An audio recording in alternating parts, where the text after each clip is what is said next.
আসসালামু আলাইকুম, কি অবস্থা সবার? আজকে আমরা তোমাদের ত্রয়োদশ যে অধ্যায়টি ছিল জীবের পরিবেশ, সেটির একদম লাস্ট ক্লাসে চলে এসেছি। আমরা আগের দুটি ক্লাস অলরেডি করেছি এবং আজকে 3 নাম্বার ক্লাস, লেকচার 3। তো আমরা এই চ্যাপ্টার থেকে আসলে কি কি শিখতেছি, আমরা যদি আগের পড়াগুলো একটু রিক্যাপ করার চেষ্টা করি। যে প্রথমে আমরা পড়লাম যে ইকোসিস্টেম কি জিনিস, ইকোসিস্টেমের উপাদান সমূহ, তারপর বিভিন্ন ধরনের ইকোসিস্টেম গুলো দেখলাম। তারপর একটা পুকুরের বাস্তু সংস্থান, বাকি ইকোসিস্টেম মানে হচ্ছে বাস্তু সংস্থান, তো পুকুরে একটা বাস্তু সংস্থান দেখলাম। তারপর দ্বিতীয় ক্লাসে আমরা কি দেখলাম? দ্বিতীয় ক্লাসে আমরা দেখলাম যে বিভিন্ন খাদ্য শৃঙ্খল, খাদ্যজাল কিভাবে কাজ করে, তারপর খাদ্য শৃঙ্খলের শক্তি প্রবাহ, পুষ্টি প্রবাহ, এইসব মোটামুটি দেখলাম। আজকে আমরা যেই টপিকটি নিয়ে বলবো সেটা হচ্ছে জীব বৈচিত্র্য এবং এর আশেপাশে বিভিন্ন রিলেটেড বিভিন্ন জিনিসপত্র।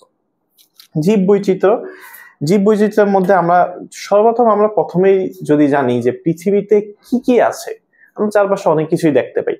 পৃথিবীতে বিভিন্ন মানুষ, বিভিন্ন জড় উপাদান, জীব উপাদান। এখন আমরা যদি মোটা দাগে ভাগ করি, দুইটা জায়গায় জিনিসই ভাগ করা যায়। পৃথিবীতে যে উপাদান সমূহ রয়েছে তাদেরকে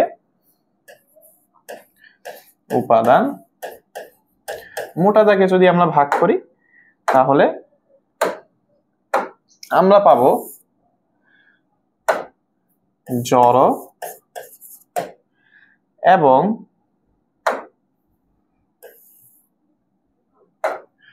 জীব উপাদান। এই যে জড় উপাদান, আসলে আমাদের পৃথিবীতে তোমরা একটা জিনিস জাস্ট অনুভব করো, আমাদের পৃথিবীতে জীব উপাদান বেশি না জড় উপাদান বেশি? জড় উপাদান, এই জড় উপাদানটা এত পরিমাণে রয়েছে যে মানে আমাদের চারপাশে আমরা যা কিছু দেখি, পানি, বাতাস, তারপরে ইট, বিল্ডিং, সবকিছুই বেশিরভাগই হচ্ছে আমাদের এই জড় উপাদান। তাই এদেরকে আসলে ভাগ করা বা ক্লাসিফিকেশন করা খুবই কঠিন, এদের গণনা করা বা হিসাব করা, এদের সংখ্যা একদমই ইম্পসিবল বলা যায়। তবে বিজ্ঞানীরা এই যে জীব উপাদানকে কিন্তু তারা ক্লাসিফিকেশন বা গণনা, তারপর হিসাবের আয়তায় আনতে পেরেছে। কিভাবে হিসাবের আয়তায় আনলো? সর্বপ্রথম তারা জীব উপাদানকে দুইটি ভাগে ভাগ করেছে। প্রথমটি হলো প্রাণী, তারপর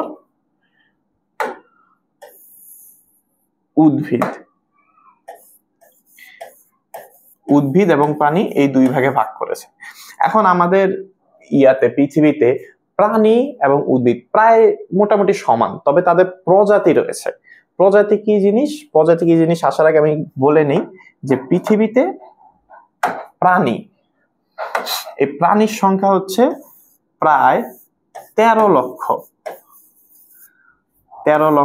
প্রায় এই 13 লক্ষ প্রাণীকে শনাক্ত করা হয়েছে। শনাক্ত করার সাথে সাথে তাদের নামকরণ করা হয়েছে। এই 13 লক্ষ প্রাণী বিজ্ঞানীরা এখন পর্যন্ত খুঁজে পেয়েছে। আর উদ্ভিদের মধ্যে কারা আছে? উদ্ভিদের মধ্যে আছে 4 লক্ষ প্রজাতির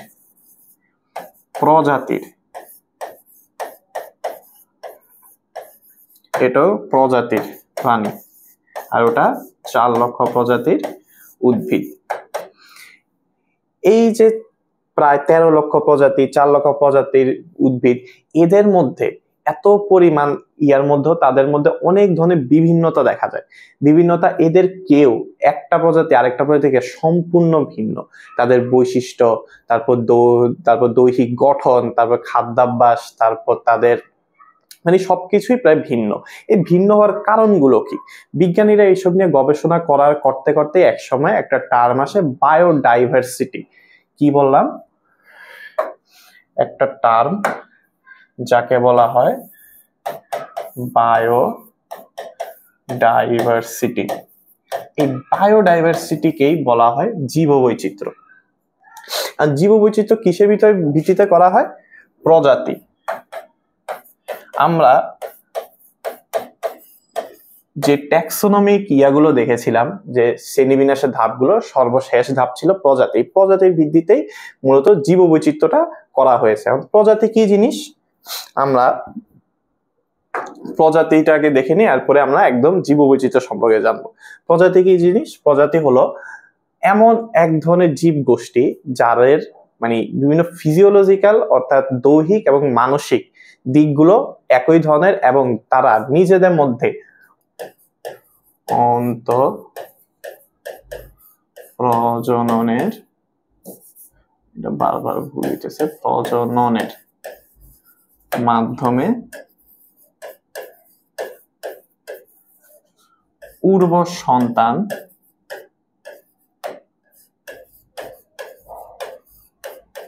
উৎপাদনে সক্ষম।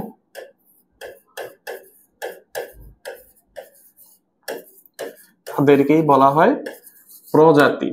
এই যে প্রজাতির সময়ের মধ্যে তোমাদের বইতে দেওয়া আছে যে প্রজাতি বিভিন্ন প্রাচুর্য এবং বিভিন্নতাকেই বলা হয় জীববৈচিত্র্য। কি বললাম? দুইটা জিনিস বইতে। এক নম্বরে হচ্ছে প্রাচুর্য,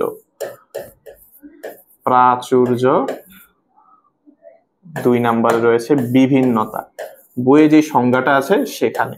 তবে এইটার মধ্যে তোমরা এখন যেটা শিখতেছো এটা তোমাদের পরীক্ষার মধ্যে দিলে সমস্যা নেই, এটাতে তোমরা নাম্বার পাবা। তবে আমি একটু ভিন্নভাবে শিখাই যেটা তোমাদের ইন্টার পর্যন্ত কাজে লাগবে, এবং এইটাই হচ্ছে রিয়েল সংজ্ঞা। সংজ্ঞাটা কি? সংজ্ঞাটা হচ্ছে পৃথিবীতে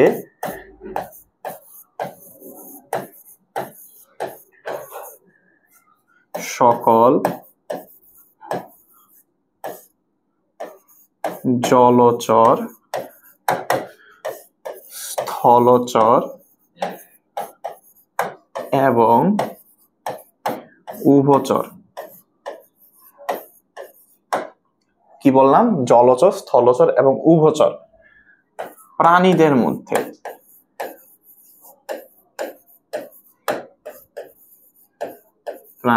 মধ্যে যে জিনগত, প্রজাতিগত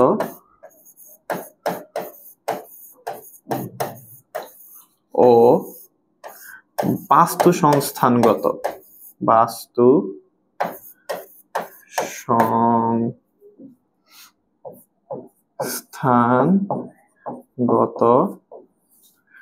বিভিন্নতা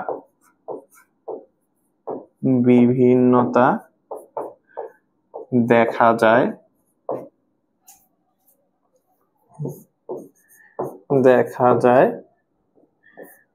তাকে প্রাণীর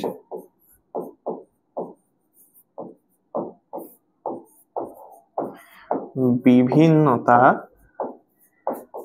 বা জীববৈচিত্র্য বলে। জীববৈচিত্র্য, যাকে আবার বলা হয় বায়োডাইভার্সিটি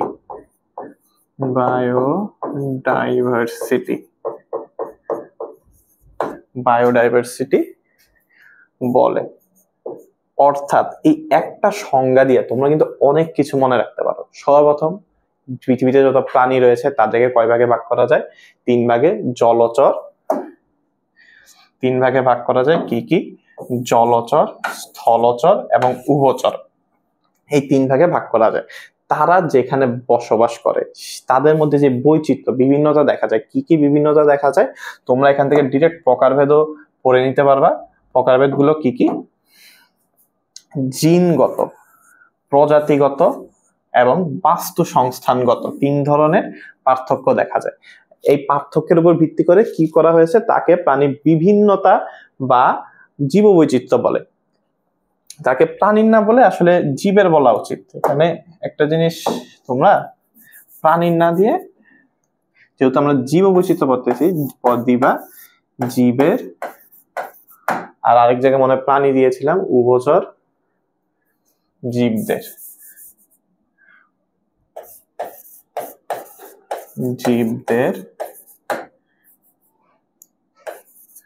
মধ্যে যে জিনগত, প্রজাতিগত এবং বাস্তু সংস্থানগত বিভিন্নতা দেখা যায় তাকে জীবের বিভিন্নতা বা জীববৈচিত্র্য বলে। অর্থাৎ একটা জিনিস সবসময় মনে রাখবা যে বিভিন্নতা, যতবার বিভিন্নতা বলবো, বিভিন্নতা মানে হচ্ছে জীববৈচিত্র্য। অর্থাৎ জীববৈচিত্র্য কেন সৃষ্টি হয়েছে? তাদের মধ্যে মানে পার্থক্য থাকার কারণে। এবার কিভাবে পার্থক্য হয় আমরা একটু সেটা দেখব।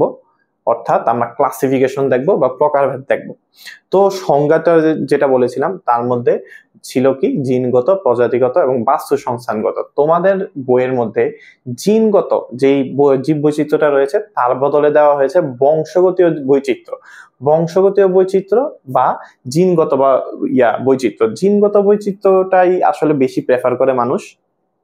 এই বংশগত বৈচিত্র্য তোমরা মানে হায়ার ক্লাসে গেলে যখন ইন্টারভিউ লেভেলে উঠবা তখন তোমরা দেখবা যে বইয়ের মধ্যে দেওয়া আছে কি জিনগত বৈচিত্র্য। তো তখন তোমাদের কাছে একটু অড লাগবে, আর তোমাদের সিরিয়ালটা একটু মেনটেন করার চেষ্টা করবা, কারণ আগে জিনগত বৈচিত্র্য আসে, তারপর প্রজাতিগত, তারপর বাস্তু সংস্থানগত।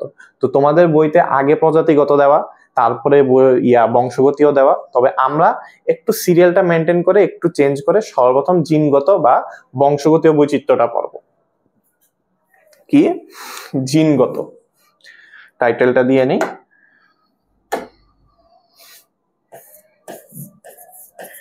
জিনগত বা বংশগতীয় বৈচিত্র্য। আচ্ছা, জিনগত বা বংশগতীয় বৈচিত্র্য, দেখো এখানে বলাই আছে, কি বলা আছে, জিন, অর্থাৎ জিনের বিভিন্ন জীবের মধ্যে জিনের বিচিত্রতা, জিনের বিভিন্নতার কারণে, তাদের জিনগত বিভিন্ন পার্থক্যের কারণে যে বৈচিত্র্য সৃষ্টি হয় তাকে বলা হয় কি জিনগত বৈচিত্র্য। জিনগত বৈচিত্র্যটা আসলে সৃষ্টি হয় মিউটেশনের মাধ্যমে। তোমরা হয়তো তোমাদের এত বিস্তৃত পড়া নেই, এটা মিওসিসের মধ্যে যখন হয়, এটা আসলে একই প্রজাতির মধ্যে হয়। সর্বপ্রথম কথা হচ্ছে এটা একই প্রজাতির মধ্যে, অর্থাৎ এর একটা সংজ্ঞা যে একই প্রজাতির মধ্যে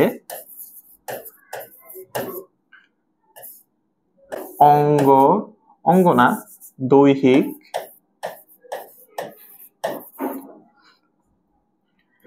ও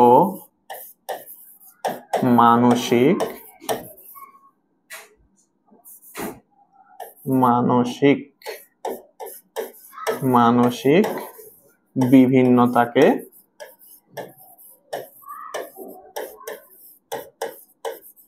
বলে কি জিনগত বা বংশগতীয় বৈচিত্র্য। অর্থাৎ যেমন একটা উদাহরণ যদি দেই, আমরা তো মানুষ, আমাদের প্রজাতি কি হোমোসেপিয়েন্স। তো হোমোসেপিয়েন্সদের মধ্যেই আরো বিভিন্ন ভাগ রয়েছে। যেমন তুমি যদি একজন আফ্রিকার মানুষ দেখো, তারপর একজন অস্ট্রেলিয়ার মানুষ দেখো, তাদের মধ্যে গায়ের কালারের বিস্তর পার্থক্য। তারপর তোমরা চাইনিজ মানুষদেরকে দেখো, তারপর আমাদেরকে দেখো, তাদের কেমন, তাদের গড়নটাই অন্যরকম, তাদের মুখের গড়ন, তারপর তাদের গড়ন। তো সবকিছু মিলে এই যে একই প্রজাতির মধ্যে যেই বিভিন্নতাটা দেখা যাচ্ছে তাকে বলা হয় জিনগত বৈচিত্র্য। অর্থাৎ প্রজাতি একই হবে। যেমন মানুষ প্রজাতির মধ্যে যে আলাদাগুলো রয়েছে, তারপর বিভিন্ন, যেমন আমাদের দেশে যে বাঘ পাওয়া যায় রয়্যাল বেঙ্গল টাইগার, তা কি আফ্রিকার বাঘের মতো হবে? কখনোই হবে না। তাদের মধ্যে খুব অল্প পরিমাণে হলেও তাদের মধ্যে এক ধরনের পার্থক্য রয়েছে। সেটাও বাদ দাও, আমাদের যে মানুষরা রয়েছে, কারোর চেহারা কি কারোর সাথে কখনো মিলে? কেন মিলে না? এই জিনগত পার্থক্যের কারণে। এই কারণেই বলা হয়েছে জিনগত বৈচিত্র্য। গেল জিনগত বৈচিত্র্য। এবার আমরা দেখব 2 নম্বরে প্রজাতিগত। এটা খুবই সহজ অনুভব করা।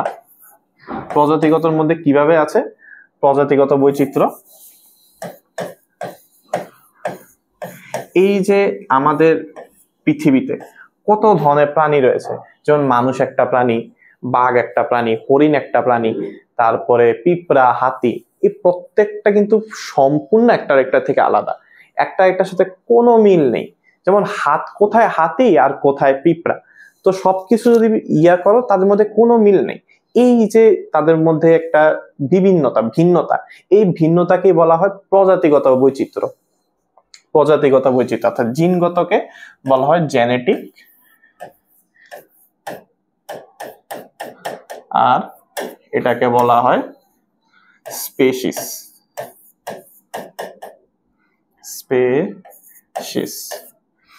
এই যে তাদের মধ্যে একটা বিভিন্নতা, অর্থাৎ প্রজাতির মধ্যে অর্থাৎ বিভিন্ন প্রজাতির মধ্যে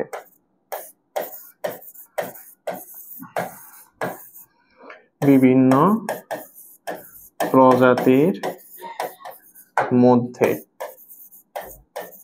বিদ্যমান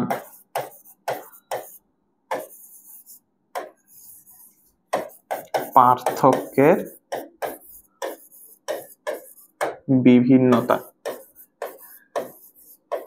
বিভিন্নতাকে বলা হয় প্রজাতিগত বৈচিত্র্য। আচ্ছা, গেল প্রজাতিগত বৈচিত্র্য। এইবার আমরা দেখব যে বাস্তু সংস্থানগত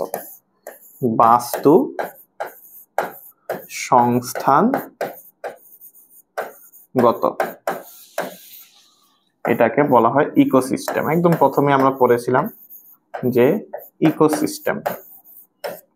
আচ্ছা, বাস্তু সংস্থানগত বা ইকোসিস্টেম, এইটা হচ্ছে আমাদের এত ধরনের পরিবেশ, আমাদের চারপাশে যা কিছু আছে তা নিয়ে আমাদের পরিবেশ আমরা জানি।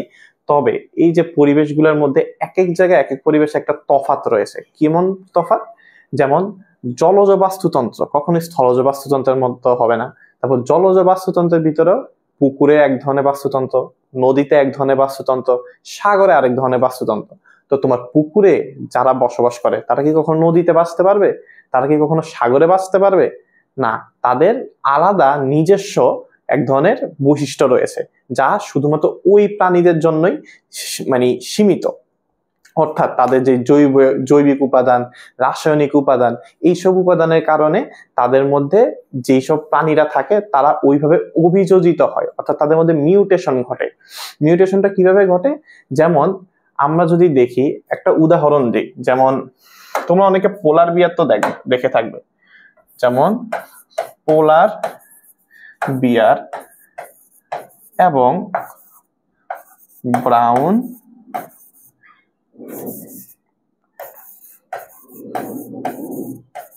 বিয়ার।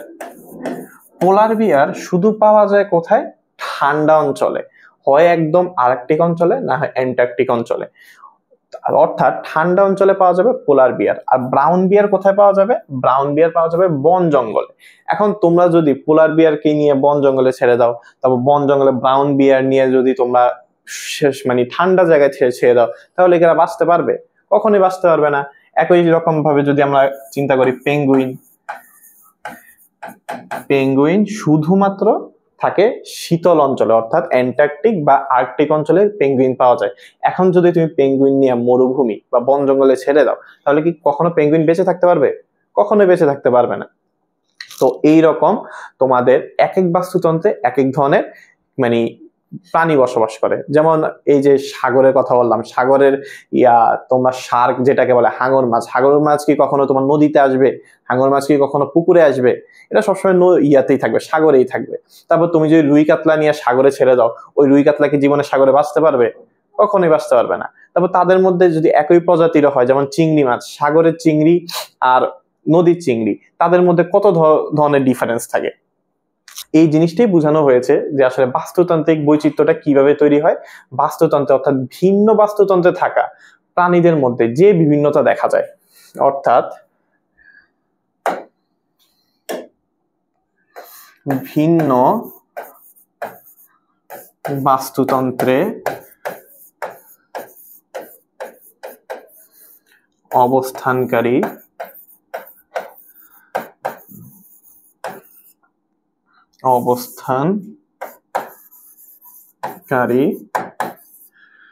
জীবদের মধ্যে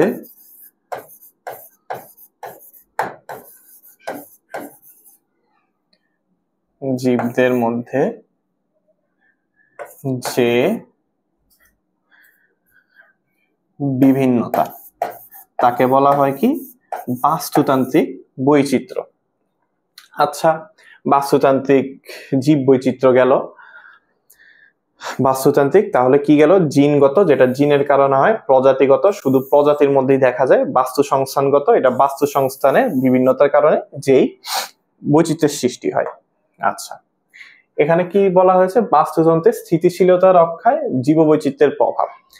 এই যে আমাদের বাস্তুতন্ত্রের কতগুলো প্রাণী রয়েছে, আমরা দেখেছি যে খাদ্য শিকলে একটি প্রাণী আরেকটি প্রাণীর সাথে ওতপ্রোতভাবে জড়িত।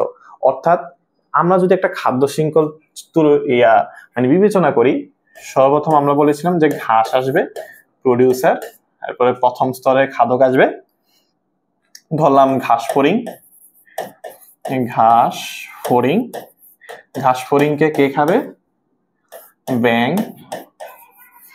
তারপর ব্যাঙকে কে খাবে? সাপ। সাপকে কে খাবে? ধরলাম বাজ পাখি। এখন ধরে নাও এই ব্যাঙটাকে আমরা সরিয়ে দিলাম, ব্যাঙ বিলুপ্ত হয়ে গেল পৃথিবী থেকে, তাহলে কি হবে? সর্বপ্রথম যেটা হবে, ঘাস ফড়িংকে আর কেউ খেতে পারবে না, যার কারণে ঘাস ফড়িং এর সংখ্যা দিন দিন এত পরিমাণে বাড়বে যে শুধুমাত্র পুরো বিশ্বব্যাপী ঘাস ফড়িংই থাকবে। তো ঘাস ফড়িং এর সংখ্যা বাড়লে অবশ্যই ঘাসও বেশি পরিমাণে খাওয়া হবে। তার মানে শুধুমাত্র একটা উপাদান সরানোর কারণে পুরো মানে খাদ্য শৃঙ্খলেরই একটা অ্যাবনর্মাল পরিস্থিতি সৃষ্টি হবে। যদি ব্যাঙটাকে সরিয়ে দাও তাহলে সাপ কি আর কোনো খাবার পাবে? আর সাপ না থাকলে বাজ কি আর কোনো খাবার পাবে? অর্থাৎ সবগুলাই একটা একটার উপর ওতপ্রোতভাবে জড়িত, কোনোটাকে বাদ দিয়ে কোনোটা কল্পনাও করা যায় না।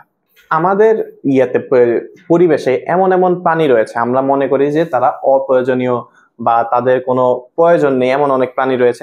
যেমন আমরা মনে করতে পারি যে শকুন, তারপর কাক, তারপর তোমরা বিভিন্ন শামুক। আসলে পৃথিবীতে প্রয়োজন নেই এমন কোনো প্রাণী নেই। একদম ইতিহাস থেকে দেখা গেছে এই যে কোনো প্রাণী বিলুপ্ত হলে পরিবেশে একটা বিরূপ প্রভাব পড়ে। যেমন এই যে শকুন, কাক, এদেরকে বলা হয় স্ক্যাভেঞ্জার। আগেও বলেছিলাম স্ক্যাভেঞ্জার বা ধাঙর। এরা কি করে? পরিবেশে যত দূষিত পদার্থ আছে, বিভিন্ন ময়লা আবর্জনা, তাদেরকে বলা হয় প্রাকৃতিক ঝাড়ুদার। প্রাকৃতিক ঝাড়ুদার। তারা পরিবেশের বিভিন্ন ময়লা আবর্জনা খেয়ে পরিবেশটাকে সুন্দর রাখে, অর্থাৎ তাদেরও খুবই গুরুত্বপূর্ণ অবদান রয়েছে।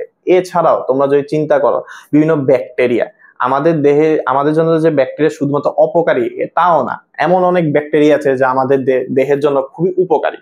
তো পৃথিবীতে এমন কোনো প্রাণী নেই যার বাস্তুতন্ত্রে কোনো ভূমিকা রাখে না। তার মানে বাস্তুতন্ত্রে স্থিতিশীলতা রক্ষায় জীব বৈচিত্র্য অর্থাৎ প্রত্যেকটা জীবের খুবই গুরুত্বপূর্ণ ভূমিকা পালন করে। এরপরে কি আছে? আন্তঃনির্ভরশীলতা। আন্তঃনির্ভরশীলতা কি? একটা প্রাণী আরেকটা প্রাণীর উপর কিভাবে নির্ভর করে, নির্ভরশীলতা কিভাবে নির্ভর করে। সর্বপ্রথম আমরা একটা কথা শিখব যে সিম্বায়ন্ট। সিম্বায়ন্ট কি? সহাবস্থান। সহাবস্থান। আর যারা সহাবস্থানে থাকে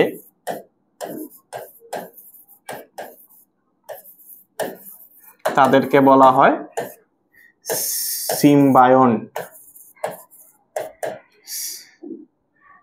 সহাবস্থানকে বলা হয় সিম্বায়োসিস, আর সিম্বায়ন্ট হচ্ছে সহাবস্থানকারী। অর্থাৎ যেই আমাদের পরিবেশে যে প্রাণীগুলা রয়েছে তাদের মধ্যে একে অপরের সাথে সহাবস্থানে থেকে যে নির্ভরশীলতা তাকে বলা হয় মিথস্ক্রিয়া। মিথস্ক্রিয়া। এই মিথস্ক্রিয়ার ফলে তাদের মধ্যে এক ধরনের সম্পর্ক সৃষ্টি হয়, তাকেই বলা হয় আন্তঃনির্ভরশীলতা।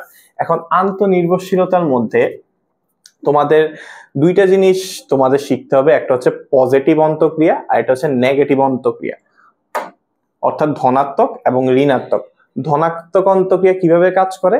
অর্থাৎ এদের মধ্যে যেই প্রাণীগুলা থাকে, যেই জীবগুলা থাকে, তারা উভয় অথবা যে কোনো একজন উপকৃত হবে। উভয় অথবা যে কোনো একজন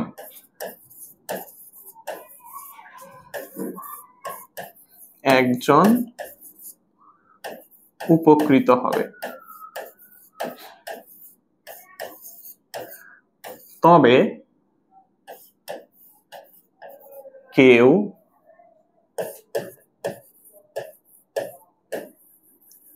ক্ষতিগ্রস্ত হবে না।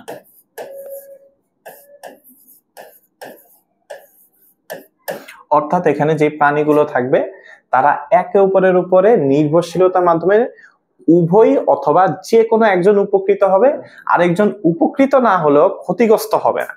যেমন এটাকে আবার দুভাগে ভাগ করা হয়েছে। এক নম্বরে বলা হয় মিউচুয়ালিজম,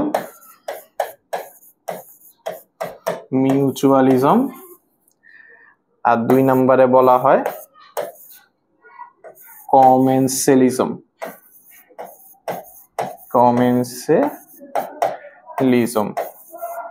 আচ্ছা, মিউচুয়ালিজম কিভাবে কাজ করে? মিউচুয়ালিজমে উভয় উপকৃত হয়। এগুলোর উদাহরণগুলো খুবই ইম্পর্টেন্ট। উভয় উপকৃত হয়।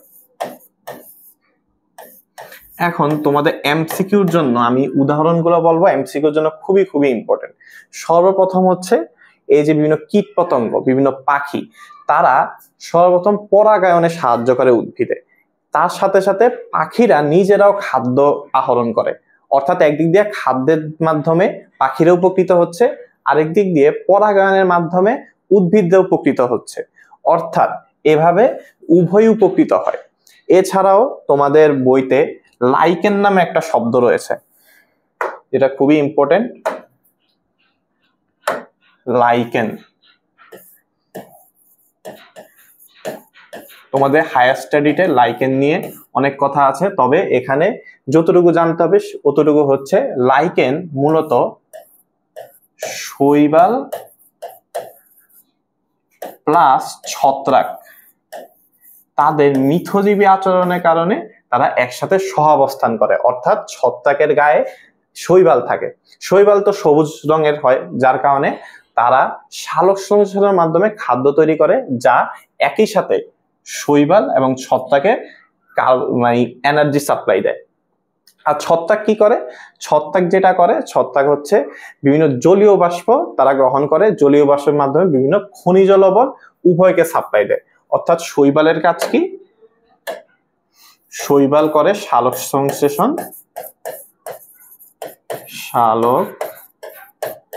সংশ্লেষণ, অর্থাৎ এর মাধ্যমে কিন্তু উভয়ই উপকৃত হচ্ছে। আর ছত্রাক করে জলীয় বাষ্প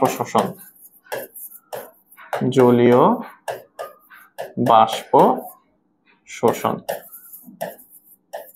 যা একদিক দিয়ে লাইকেনের শৈবাল পার্টেও যায়, ছত্রাক পার্টেও যায়। গেল লাইকেন। লাইকেন ছাড়াও আরেকটা জিনিস তোমাদের বইতে আছে, সেটা হচ্ছে রাইজোবিয়াম নামে একটা শৈবাল, রাইজোবিয়াম নামে একটা ব্যাকটেরিয়া। রাইজোবিয়াম হলো এক ধরনের ব্যাকটেরিয়া। রাইজোবিয়াম, এই রাইজোবিয়াম ব্যাকটেরিয়াটা কি করে? সিম জাতীয়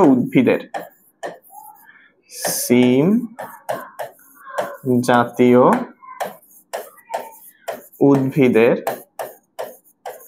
শিকড়ে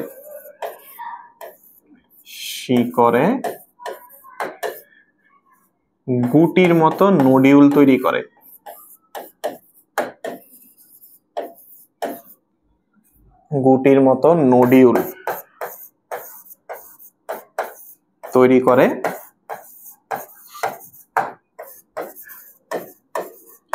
যা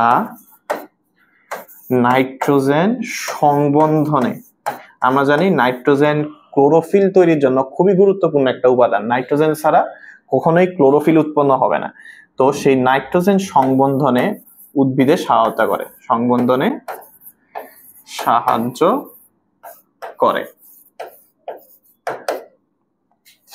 এই জিনিসটা এমসিকিউর জন্য খুবই খুবই ইম্পর্টেন্ট। কোন ব্যাকটেরিয়া? রাইজোবিয়াম। রাইজোবিয়াম ব্যাকটেরিয়া কোথায় থাকে? সিম জাতীয় উদ্ভিদের শিকড়ে, যা গুটির মতো নডিউল তৈরি করে, যা নাইট্রোজেন সংবন্ধনে সাহায্য করে। আর রাইজোবিয়াম কি করে? তা সিম জাতীয় উদ্ভিদ থেকে নিজেরা খাদ্য শোষণ করে, অর্থাৎ গেল মিউচুয়ালিজম। এইবার আমরা দেখব কমেন্সেলিজম কি? যে কোনো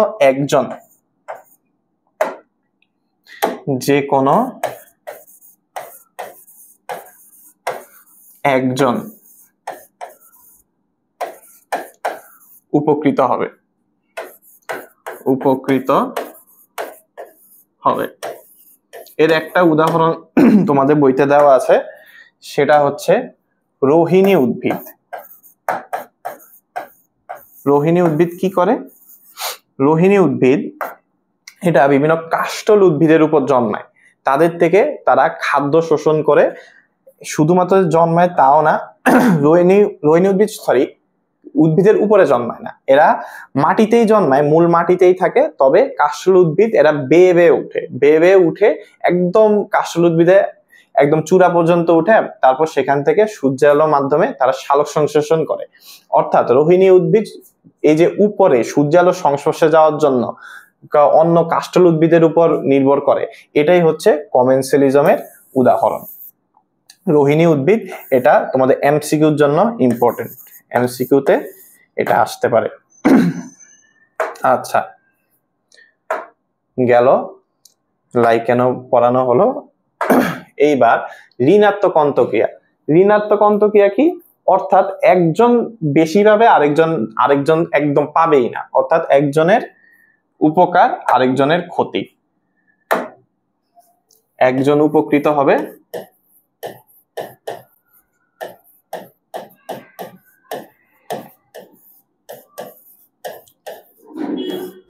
আরেকজনের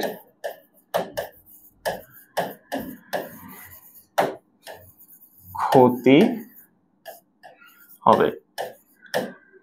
কিভাবে এটা কাজ করে? এটা তোমাদের তিনটা ক্লাসিফিকেশন আছে। সর্বপ্রথম হচ্ছে 1 নম্বরে শোষণ।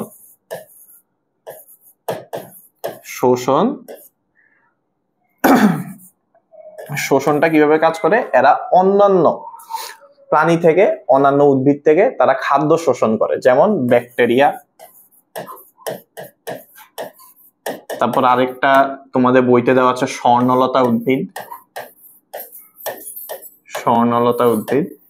এরা অন্য প্রাণী বা অন্য কোনো উদ্ভিদ থেকে তারা খাদ্য শোষণ করে, এনার্জি গ্রহণ করে, তবে ওই উদ্ভিদে কিছু দেয় না, তবে ওই উদ্ভিদটার ক্ষতি করে, অর্থাৎ তাদের থেকে শক্তি নিয়ে নেয়।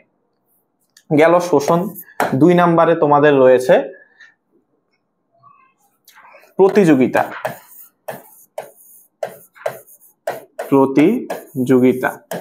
বা কম্পিটিশন।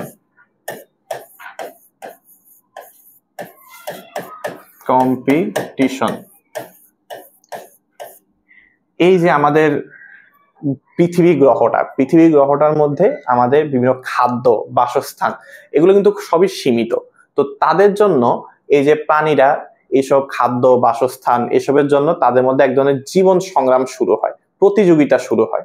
তো যারা এই প্রতিযোগিতায় বিজয়ী হয় তারাই পৃথিবীতে বেঁচে থাকে এবং বেশি পরিমাণ বংশ বিস্তার করতে পারে। ডারউইনের মতবাদ হিসেবে, বিজ্ঞানী ডারউইন এই মতবাদ দেন। তো এখানে এটাই বলা হয়েছে যে প্রতিযোগিতার মাধ্যমে তারা এক দল প্রাণী বেশি করে, উপকৃত হয়, আরেক দল বিলুপ্ত হয়ে যায়।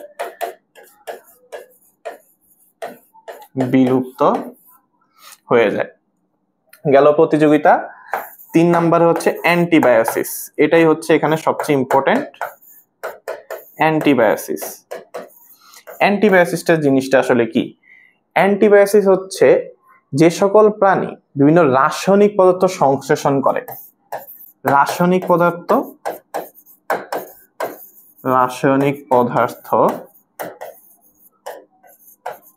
সংশ্লেষণ করে এবং তার আশেপাশে থাকা যে প্রাণীগুলা থাকে, যে ব্যাকটেরিয়া বা অণুজীবগুলা থাকে,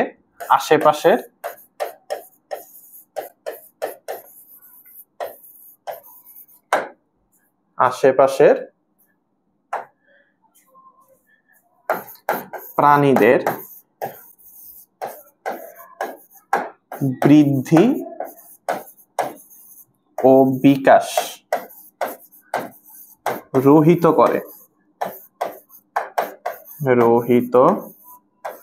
করে অথবা মেরে ফেলে।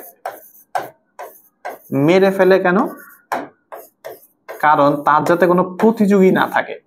অর্থাৎ যেই জায়গায় দেখবা মানে বেশিরভাগ সময় ব্যাকটেরিয়াটা এই কাজ করে যে যেখানে থাকে তার আশেপাশে যাতে অন্য ব্যাকটেরিয়া না আসতে পারে, যার কারণে তারা এক ধরনের রাসায়নিক পদার্থ ক্ষরণ করে।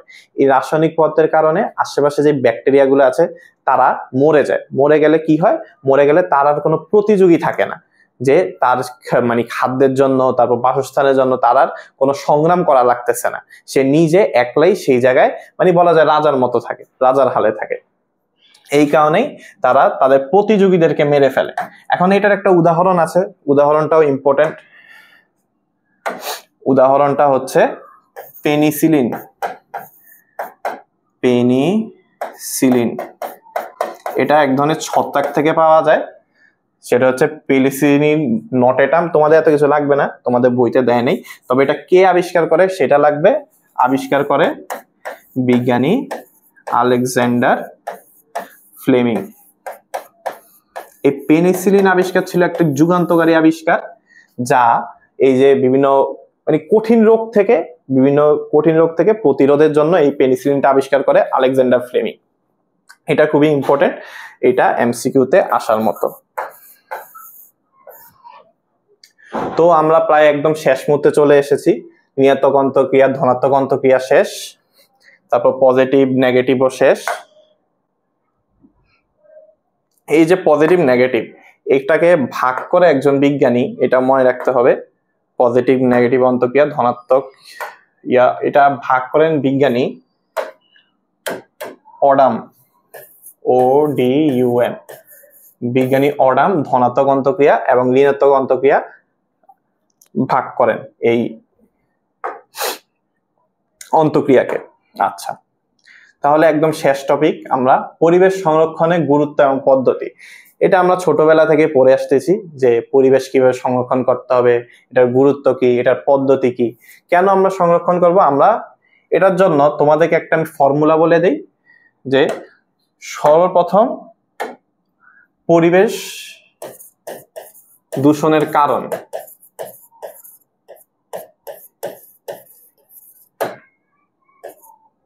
পরিবেশ দূষণের কারণ শিখবো, কারণের পরে কারণের বিপরীত কাজ করলেই সেটা প্রতিরোধ হয়ে যাবে। যেমন বন নিধন। বন নিধন হচ্ছে পরিবেশ দূষণের কারণ। বন নিধন হচ্ছে পরিবেশ দূষণের কারণ। এখন বন যদি নিধন নাই করা হয়, বেশি বেশি করে গাছ লাগানো, এটা হচ্ছে প্রতিরোধ। অর্থাৎ আমরা আগে শিখবো কারণ, কারণকে বিপরীত করে দিলেই হয়ে যাবে প্রতিরোধ। তোমরা অনেকে বিভিন্ন পয়েন্ট মনে রাখতে পারো না, পয়েন্ট মনে রাখার এটা একটা খুব ভালো টেকনিক, যে পরিবেশ দূষণের আগে কারণ শিখবা, তারপর প্রতিরোধ শিখবা। যত ধরনের রোগ রয়েছে, রোগ, বিভিন্ন কারণ, লক্ষণ, প্রতিকার, তারপর এই যে পরিবেশ দূষণের কারণ, এগুলা আগে কারণ শিখবা। কারণ শিখার পরে এটাকে জাস্ট অপোজিটটা করলেই হয়ে যাবে কি প্রতিরোধ। প্রতিরোধের পরে কেন করব, কেন প্রতিরোধ করব, এই কোশ্চেনটা কেন প্রতিরোধ করব। এই যে আমাদের জীবের মধ্যে যেই আন্তঃনির্ভরশীলতা, একটা ভারসাম্য নষ্ট হচ্ছে, এই ভারসাম্যটাকে ঠিক রাখার জন্য আমাদের এই যে বিভিন্ন গ্রিন হাউস এফেক্টের কারণে আমাদের বিভিন্ন ক্যান্সার জাতীয় রোগের সংখ্যা বেড়ে যাচ্ছে, ক্যান্সার রোগীর সংখ্যা বেড়ে যাচ্ছে, তারপর বিভিন্ন প্রাণী বিলুপ্ত হয়ে যাচ্ছে, তারপর সমুদ্রের প্রাণীর উচ্চতা বৃদ্ধি পাচ্ছে, বিভিন্ন উপকূলীয় এলাকা মানে তলিয়ে যাওয়ার আশঙ্কা দেখা দিচ্ছে। এইসব কারণে আমরা মূলত পরিবেশ সংরক্ষণ করব। তো মূল কথা আমি বলে দিলাম, এটা তোমরা ছোটবেলা থেকে পড়ে আসতেছো। আশা করি তোমরা এখান থেকে আমি যেটা বললাম যে পরিবেশ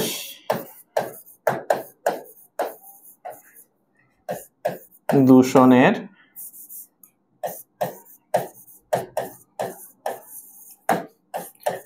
কারণ সমূহ,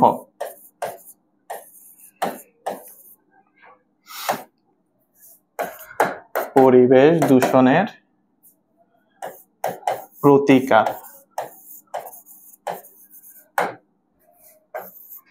পরিবেশ সংরক্ষণের গুরুত্ব, এই তিনটা কোশ্চেনের অ্যান্সার তোমাদের হোমওয়ার্ক।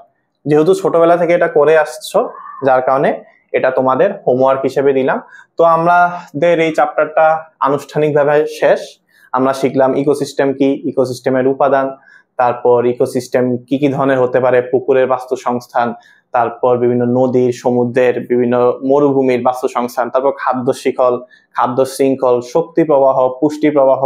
আজকে শিখলাম কি জীব বৈচিত্র্য, এবং জীব বৈচিত্র্যের মধ্যে যা যা আছে তার সবকিছুই একদম বলা যায়। এবং শেষে পরিবেশ দূষণের গুরুত্ব, কারণসমূহ, পরিবেশ দূষণের কারণসমূহ, প্রতিকার এবং পরিবেশ সংরক্ষণের গুরুত্ব। পরিবেশ দূষণের তো আর গুরুত্ব হবে না, সংরক্ষণের গুরুত্ব।